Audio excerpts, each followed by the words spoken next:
បាទសួស្តីអ្នកនរគ្នាអញ្ចឹងនៅក្នុងវីដេអូនេះគឺយើងរៀនតមេរៀនទៀតណាតែមេរៀនយ៉ាងនេះដែលយើងនឹងរៀនគឺរបៀបបំបែកថ្ងៃខែឆ្នាំកំណើតបំបែកយ៉ាងម៉េចហើយដោយសារតែក្នុងថ្ងៃខែឆ្នាំកំណើតវានៅជាមួយគ្នាអញ្ចឹងហើយយើងចង់ធ្វើការបំបែកវាចេញពីគ្នាអញ្ចឹងណាបាទលេងចូលពីរបៀបបំបែកថ្ងៃខែឆ្នាំកំណើតសិនមិនថាថ្ងៃខែឆ្នាំកំណើតមិនថាផ្សេងទេយើងអាចបំបែកបានទាំងអស់ណាតែយើងចូលបញ្ហារបស់នេះជាស្លាយអ្នកនរគ្នាឃើញអត់អបមកថានៅក្នុងបញ្ជីដែលគេឲ្យយើងបញ្ជីឈ្មោះសិស្សណាគឺថ្ងៃខែគឺវានៅជាប់គ្នាចាមានថ្ងៃទីខែឆ្នាំអញ្ចឹងណាប៉ុន្តែនៅក្នុងបញ្ជីមួយទៀតដែលយើងត្រូវតែបញ្ចូលថ្ងៃខែហ្នឹងគឺវាមានថ្ងៃទីអ្នកឯងខែអ្នកឯងឆ្នាំអ្នកឯងអញ្ចឹងណាអញ្ចឹងបើសិនបើយើងចង់បំបែកចុះបើយើងចង់បំបែកយើងមិនសរសេរដៃអញ្ចឹងហ្នឹងយើងមិនសរសេរមួយចា16ខែម៉ានខែ10ឆ្នាំម៉ានឆ្នាំ2011សំណួរសួរថាតើយើងសរសេរឈ្នះអត់បើសិនបើតិននៅយើងរាប់រយគឺយើងសរសេរឈ្នះទេណាដូច្នេះយើងមានវិធីបំបែកវាណាវិធីបង្រួមវានឹងវាថារួមដាក់ចូលជាមួយគ្នាគឺមានភាពងាយស្រួលប៉ុន្តែវិធីបំបែកគឺមានភាពពិបាកដូច្នេះហើយនៅក្នុងវីដេអូនេះយើងនឹងទាំងអស់គ្នាណា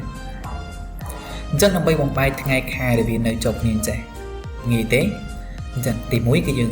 ចាប់ផ្ដើមធ្វើការស្លេចលើថ្ងៃមកថ្ងៃខែឆ្នាំកំណើតបានណាស្លេចនឹងទាំងអស់មកបើសិនបើយើងចង់បាច់ទាំងអស់គឺស្លេចទាំងអស់មក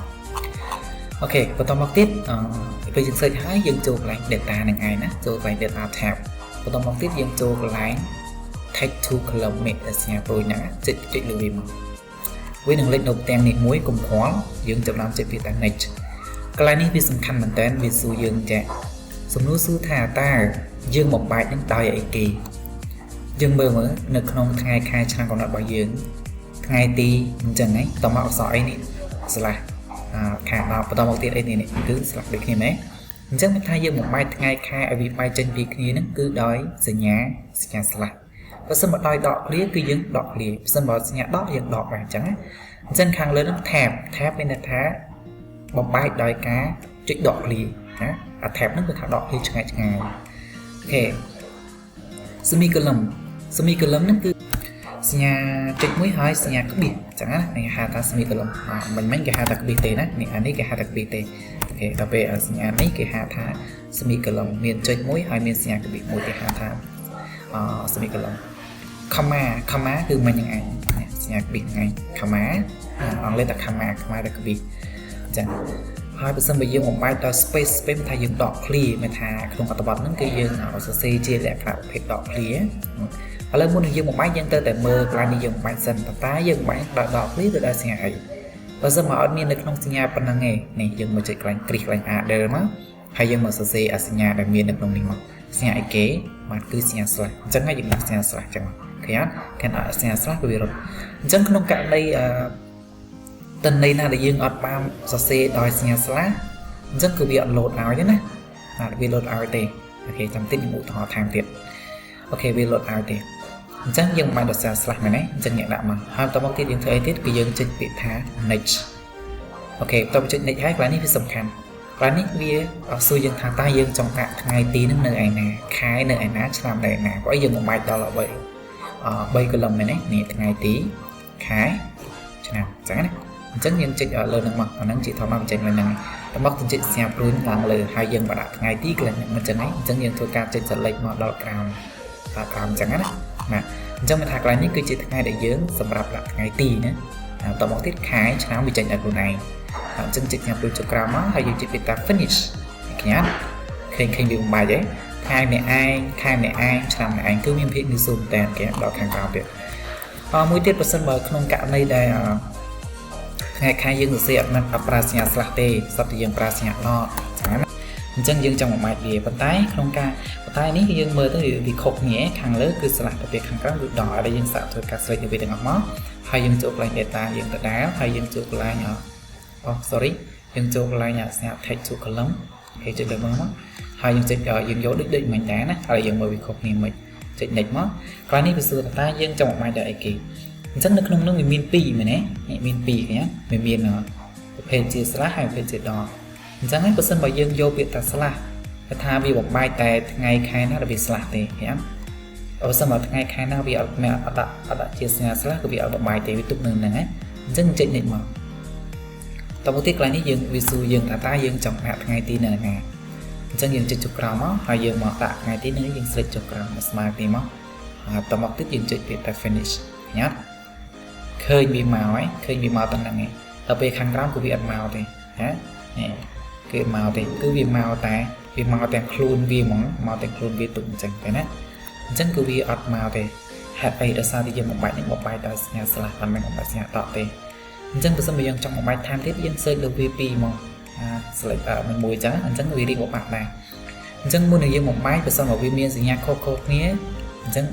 អ្នកទាំងគ្នាគួរតែមកដូរវាជាមួយសិនទៅណា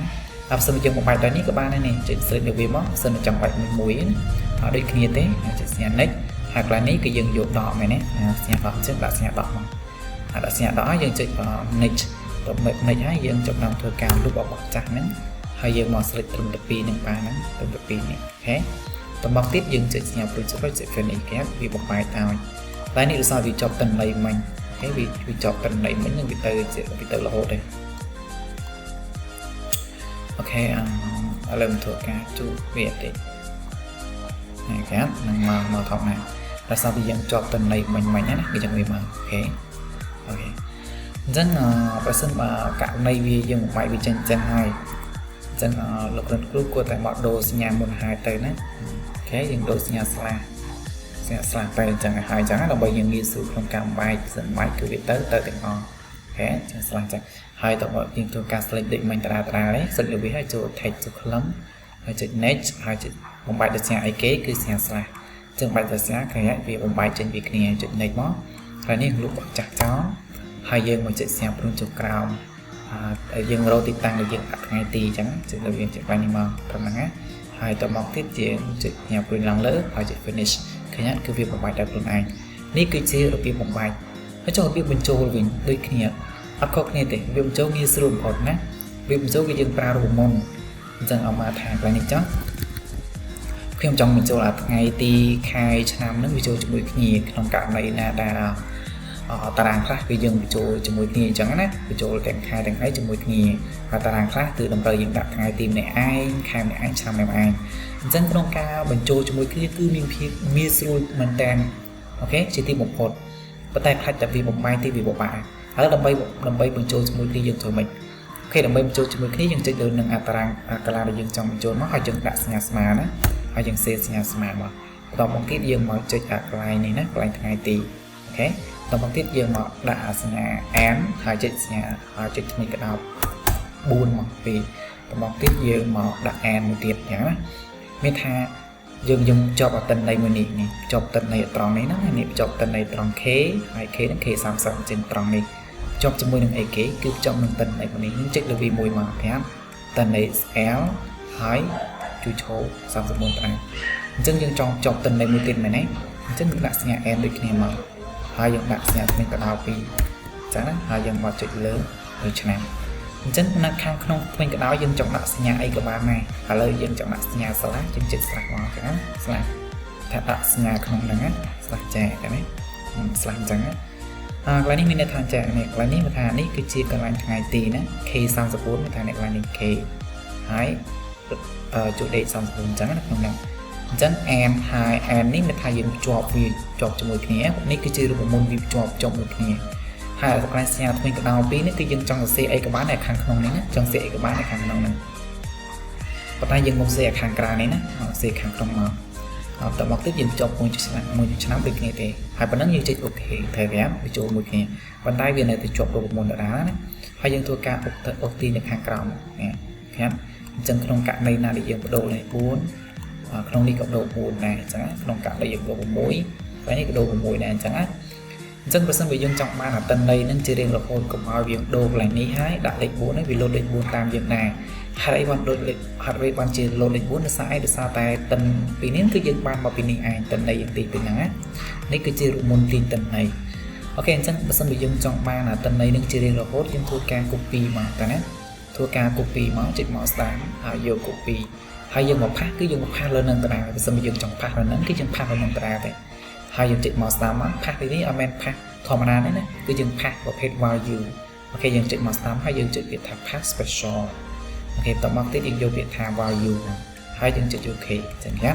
ចឹងវាបាត់រូបមុនមិញហ្នឹងមិញគឺវាមានរូបមុនចឹងឥឡូវយើងមើលថយក្រោយនេះគេកាលណាចុចលើវាគឺមានរូបមុនប៉ុន្តែបើយើងបានធ្វើមិញហើយគឺវាលែងមានរូបមុនហើយអញ្ចឹងយើងចង់ដូរអីក៏បាននៅក្នុងនោះដូរអីអត់ចាញ់ទេតាណានេះគឺជារបៀបយើងបញ្ចូលជាមួយគ្នាបញ្ចូលកន្លែងណាដូចជាឈ្មោះយើងជាដើមនឹងយើងចង់បញ្ចូលនេះជាមួយនឹងដល់យើងមិនចាំបាច់ធ្វើការសរសេរវាឡើងវិញទេណាយើងមិនបាច់ធ្វើការសរសេរអញ្ចឹងទេយើងមិនបាច់សរសេរអញ្ចឹងទេណាអូខេបន្តមកទៀតសរសេរអញ្ចឹងយើងមិនបាច់សរសេរអញ្ចឹងទេវានាំតែខាតពេកបើសិនជាយើងមានតន័យច្រើនប្រព័ន្ធអញ្ចឹងហើយវាបាក់អញ្ចឹងយើងប្រើរមុំបញ្ចុះតន័យមកពីនេះទៅនេះអញ្ចឹងឥឡូវយើងឧទាហរណ៍ដាក់សញ្ញាស្មើមកមកទៀតមកចុចលើឈ្មោះហើយយើងដាក់សញ្ញា n ហើយសញ្ញាថ្មីកណ្ដោ4ហើយសញ្ញា n មួយទៀតតបមកទៀតយើងមកចុចលើឈ្មោះយើងនេះអញ្ចឹងក្នុងអានេះនៅក្នុងហ្នឹងណានេះកន្លែងនេះមានថា B4 មានថាមិន B4 មានថាក្បាលជួឈោ B ដល់ពេលជួលេខ4អូខេត្រង់ក្បាលហ្នឹងអញ្ចឹងកន្លែងហ្នឹងអញ្ចឹងចិត្តកន្លែងហ្នឹងគឺវាស្គាល់ណាអូខេតបមកទៀតអាសញ្ញា n នេះមានថា n មានថា ហើយនឹងមានថាជួនេះជាប់ជាមួយជួនេះអញ្ចឹងចាំមានអញ្ចឹងអូខេជាប់មួយគ្នាដល់ពេលខាងក្នុងយើងចង់សេអីក៏បាននៅខាងក្នុងអញ្ចឹងយើងចង់ដកឃ្លាយើងចុចលើវាមួយនេះកន្លែងនេះយើងដកឃ្លាមកចុចសញ្ញាដកឃ្លាអញ្ចឹងមកហើយយើងដកឃ្លាអញ្ចឹងនៅក្នុងនឹងដកឃ្លាដែរអញ្ចឹងក្រៅពីហ្នឹងគឺយើងមិនចាំបាច់ធ្វើការធ្វើដូចគ្នាទេគឺយើងគាត់ទៅទាញចុះក្រោមទាញតន័យចុះក្រោមអញ្ចឹងគេគឺវាចុះដោយស្វ័យប្រវត្តិអញ្ចឹងយើងអាចធ្វើការតម្រង់វាបាននេះគឺវាចុះដោយស្វ័យប្រវត្តិ